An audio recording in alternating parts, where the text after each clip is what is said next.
A1 statements, whatever you got to do, they're the heavy ones. That holding company, and why that's different is in this LLC structure, if the operating agreement, which is the only document that governs LLCs. And Seneca was joking, she's like, limited liability company versus corporation, that word is huge. Because a corporation has to follow business and corporate law. It's stuck by federal statute. There's nothing you can do. It's literally handcuffed. This limited liability company, what could it do? Who could it pay? Who does it owe? The operating agreement tells you. So in your example, which is a phenomenal one, if I'm getting cash A, and I'm 1099ing up to the holding company B, at that moment, holding company has a couple of different choices. Am I spending it? Am I holding it? Or who owns the holding company?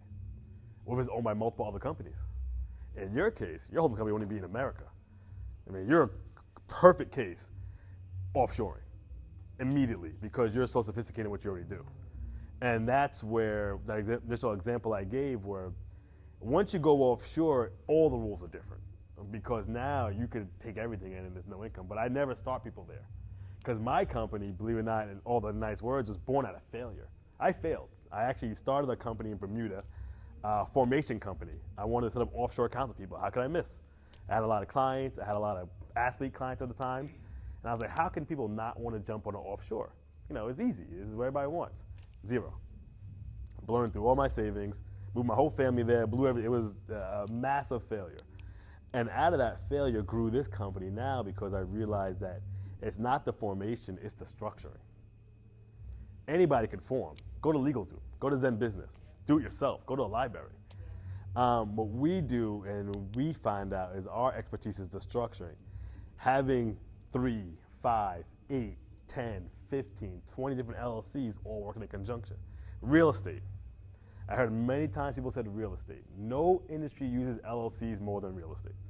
By far. If you said like the growth, 80% would be real estate, 20% is everybody else. I mean, it is a massive, because how many here have heard the phrase Delaware plus one?